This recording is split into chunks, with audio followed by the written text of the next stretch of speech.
Hi there, I'm Matt Keene. Welcome to Creating a Future We Want, the Evaluative Evolution series.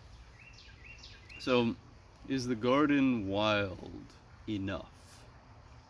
This is a question I've had in mind as I'm thinking about the context in which we're going to learn, or we are learning to create a future we want. In the now, the accelerating coevolution of nature, humanity, and AI.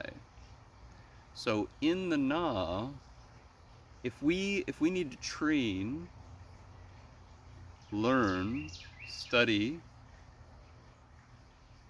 in order to create a future we want in the now, what's a good context to do that? What's a good scenario to do that? I'm in the garden right now. These are cucumber called Bait Alpha from, I believe, cultivated in Israel. We're in the garden. There's poblano peppers behind me, which will be smoked shortly. Some Thai basil.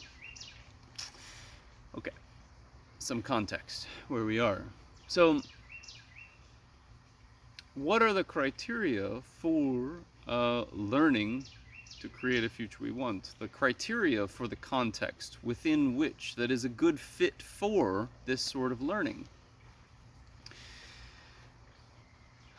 Before getting into that, and is the garden wild enough, or the garden is wild enough, this will be a multi-part series. Before getting in that, I want to say, when I say the word nature, to be clear what I'm talking about, I am talking about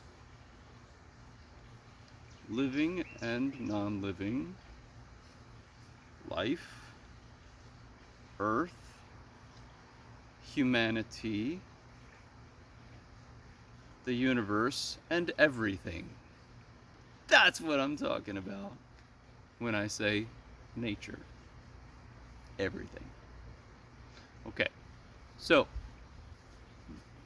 with that definition, right or wrong, you can disagree. I just want to make sure you know what I'm thinking when I have this concept of nature in mind. It is what was before humanity, and we are of nature. So all of humanity is of nature, but not all of nature is of humanity. All of technology is of nature, but not all of nature is of technology. Technology, in this case, particular, talking about artificial intelligence. So there's a little more context, a little more information for how thinking about finding this training ground for creating a future we want in the now. Okay. Also, so with nature, our learning, we can learn as nature. I am a biological organism that has evolved, and I am from nature. I am wholly dependent upon nature. I can learn by understanding. I can learn as nature. I can learn with nature. Here I am in the garden. As I water, it grows, I water too much, it doesn't like me, we get in an argument, and then we come to resolution through some very, pleasant conflict management process that someone has laid out in 10 steps.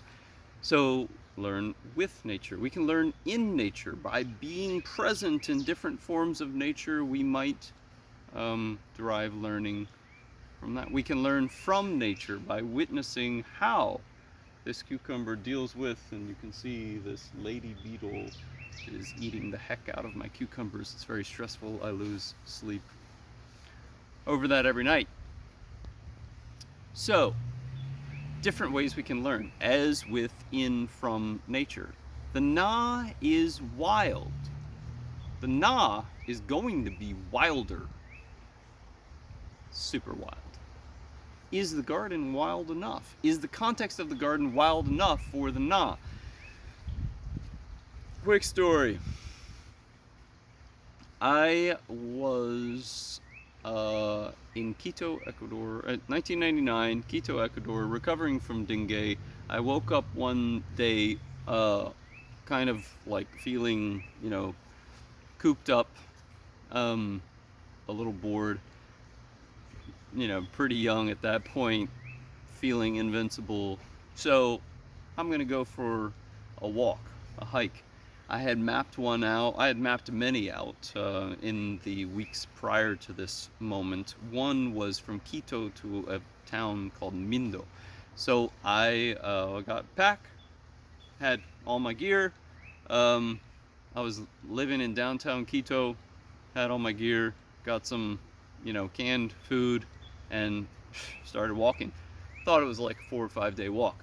Um, maybe more, maybe less. Wasn't really sure, but I had looked at a map and drawn it into my journal for, you know, detailed drawing. Super confident, not very wise. Right. Well,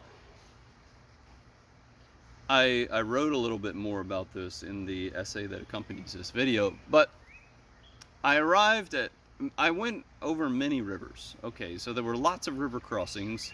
I can't actually remember exactly what time of year this was. I could if I thought about it a little more, but lots of river crossings. One I got to was like a raging river, huge rapids, monstrous boulders, and most of the river crossings I had been doing were nothing like this at all. This was a steep mountainside, and um, cloud forest, and beautiful, wonderful, pretty intense at this point. And there was a tree, a narrow tree, wet, mossy, stretching from one side of the river to the other. Okay, so I had been walking for a few days at this point, hadn't seen a person for 2 days, not another human, at least for 2 days. And I looked at this tree, this felled tree. It had been there a very long time, it looked like. And there was a rope that sort of swung, like was hung across this river that was over the tree, but it wasn't like a railing or anything. It was just hanging there. So I'm looking at this, and I had been on a track, on a path that was visible and not visible for these few days. I thought at times I thought I had lost my way, then I found my way. It was clear that humans had put this tree there. I had not seen any people or evidence of people, but and I have a 35-pound pack on my back, and I'm like, is this like, would people go across this? It's not even shaved flat. It's just a tree. It's round. Like, well, of course there's only one option here. I mean, I'm going to Mindo. I'm going there. I look back after having walked across, and flashes of that could have gone seriously wrong. Just notions of that, ways to get over that, or like turn around and keep walking. That's one way to not completely break down, evidently. Hopefully I wouldn't do that again today, in the way that I did it there, which was just balance. So I tell this story because I have spent a good bit of time, relative to many people I know, in wilderness. Places where there are no people. Places where probably a majority of people might describe that space as pristine, as untouched by humans. Of course, we know that's a very rare scenario that exists on Earth, and probably doesn't exist anywhere, except for well below the surface of the Earth, or way outside the atmosphere. So, if we're training for the Na, is a garden a good match? It's not wild. If the Na is going to be wild, is the garden wild enough? No, well, check this out, right? Wilderness, no humans, no technology. Created by humans. How good a match is that for a context within which we want to build a future, create a future we want? The Na, accelerating coevolution of nature, humanity, and AI. So I'd argue that, wilderness is not necessarily the best match for creating a context or finding a context in which to learn how to create a future we want in the Na. But, the garden maybe ratcheting back that wilderness just a smidgen, not to mention the mama super against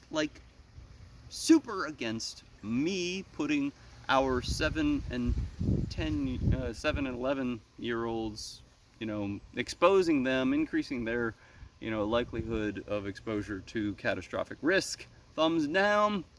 She doesn't like that. So I don't either. Totally against existential risk. So if we can, design a context within which to learn to create a future we want that does not involve lots of catastrophic risk, beautiful. Maybe the garden is wild enough. I'm Matt Keene. Thanks for visiting Creating a Future We Want, the Evaluative Evolution series.